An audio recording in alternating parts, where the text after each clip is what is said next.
Global happenings today. We communicate, we analyze global news. Stay tuned. Hello, beautiful people. Welcome to Global Happenings Today YouTube channel. For a while now, there's been a lot of drama between APC and PDP, and Labour Party have been having a lovely cruise as they keep moving from rally to rally, state to state, and hitting it back to back. But right now, there seems to be a source of worry from not just Nigerians, PDP as well, over the new army that has been let loose. But for a while, none of Nigerians are wondering, where are they, where this is from? They call themselves the Jagaban army. Now, in a moment, we're going to find out what it is Atiku Abubakar is saying and what they are also saying in Nigeria and in Katsina State in particular that is giving Nigerians source for concern. Before we do that, kindly subscribe to our channel by clicking on the right subscribe button beside it. You see bell notification icon. Please go ahead, click on it to get notified as soon as we update our channel on YouTube. Well, according to the news, the Atiku Abubakar campaign organization has said that Jagaban army formed for Bola Tinubu undermined Nigeria's armed forces. The body urged President Muhammadu Buhari to summon a meeting of the National Security Council over the matter. The spokesperson, Kola Olagmudiyan, in a statement said there was desperation on the part of the All Progressive Congress APC presidential candidate. He said there are undeniable allegations about the Jagaban army training and arming thugs with weapons in secret locations. The branding was conceptualized to depict the regard of political canvassers as foot soldiers, according to APC youth leader Dayo Israel.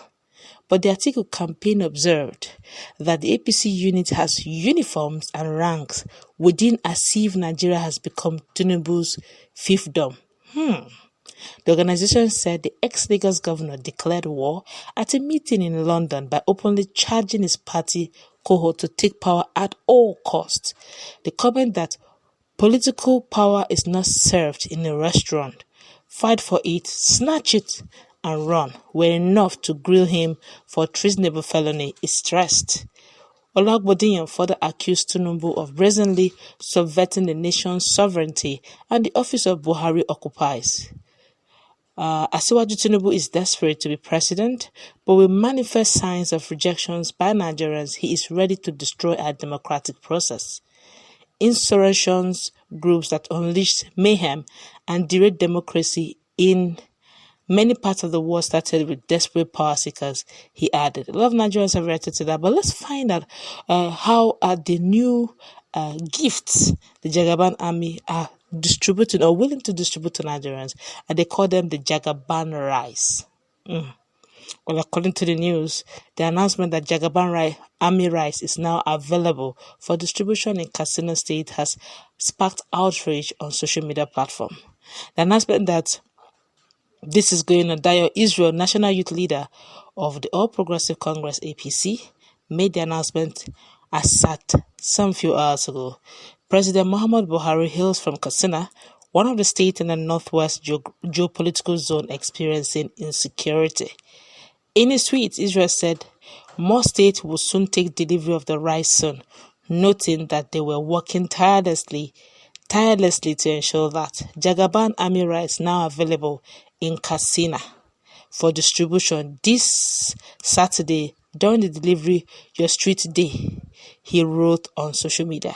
He said, I quote him word for word, said Jagaban army rice now available in Katsina for distribution this Saturday during the deliver your street day should get to more states soon. Our youth leaders in the grassroots and our youth stakeholders are working tirelessly to mobilize, led by the wing commander. But Nigerians who commented on the post expressed their displeasure. The youth leader had initially announced that APC Youth Presidential Campaign Council had plans of distributing packs of rice across the country. It is usual for politicians to share commodities during elections to woo their electorate to vote for them.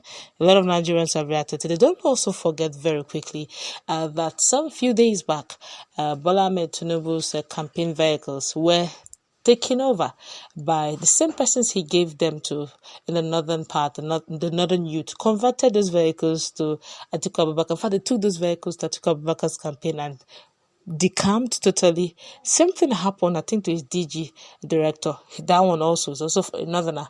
Decamped from APC, said he's no longer supporting Asiwaju, and is now fully giving his full support to Atiku Abubakar. Bit by bit, the North is aligning. Bit by bit, we're beginning to see this regional thing coming into play. And I honestly, with due respect to Kongwa, so he's a great guy, I won't really be surprised if few days to election he decides to step down. I won't be surprised. Of course, he has not said he's going to step down. He's still very much in the race, and he has promised Nigerians that he has no intention of stepping down for anyone. But we saw it in Tambuwa. Tambuwa stepped down for Atiku. We saw it, I think, one of the G5 too, who, I think that should be one of Northern States as well, who said he's going to join to make himself G6. At the latter day, he turned and said, no, he's rooting for his brother Atiku. You just see that they keep having this brotherly thing. But Nigeria has gone beyond brotherly thing. I think what bonds us together, what should bond us together is competence, integrity, patriotism. So that the labor of our heroes past will not be in vain. Or else all those who fought for democracy, all those who fought for our liberation, all those who fought for our freedom, our sovereignty as a country will be in vain. Because the rate at which Nigeria is going right now, we need very competent hand. It's not a time of a milocon. It's not a case of it's a regional thing. Okay, let's get competent hands first, because we've been having square pegs and round holes, and that's why it looks as if Nigeria, a great country as it is, with so many mineral resources, human resources, you will agree with me when it comes to music industry. Nigeria have really dominated not just Nigeria or Africa, but even the world. We keep hearing things that people like Wizkid, Burna Boy, Davido, The Band, Tiwa Savage, because you just named them. Even the gospel industry, even our pastors, we keep exporting good pastors that are renowned, well known in the world, but yet the country leadership is in shambles. And we can't continue like this, keep playing to the gallery. Is it that in the whole of Nigeria we have just about 10 persons who can rule Nigeria and they keep rotating it? Chief Olusegun Obasanjo did 2 terms as a civilian, 1 term as a military man. You say the same thing. Sorry, you say the same thing about Buhari, President Muhammad Buhari. That's the person I'm referring to. President Muhammad Buhari, who did 1 term as a military man, is about to complete his 2 term as a civilian. Same thing, Jonathan was the former governor of Bayelsa, ended up becoming a president of Nigeria. Atiku was once time a vice president of Nigeria, now wants to become the president of Nigeria. Is it that the power must rotate around those in the corridor of power? Does it mean that we don't have competent hands outside the corridor of power who would, in all sincerity, forget about this issue of power tussle and power surge and take Nigeria the way it is as a company, an organization that needs to grow beyond what it is today? If we do not get it right, I'm afraid for some of us who are always sleeping in the church, this is the time to go get a voter's card. Yes, God has answered our prayer by bringing a competent person out. It's not left for us to vote. To tell you the truth, God will not come down and vote for us. All of us need to do the voting. Let's go wrap it up. What's your take on the fact that we now have what we call Jagaban army?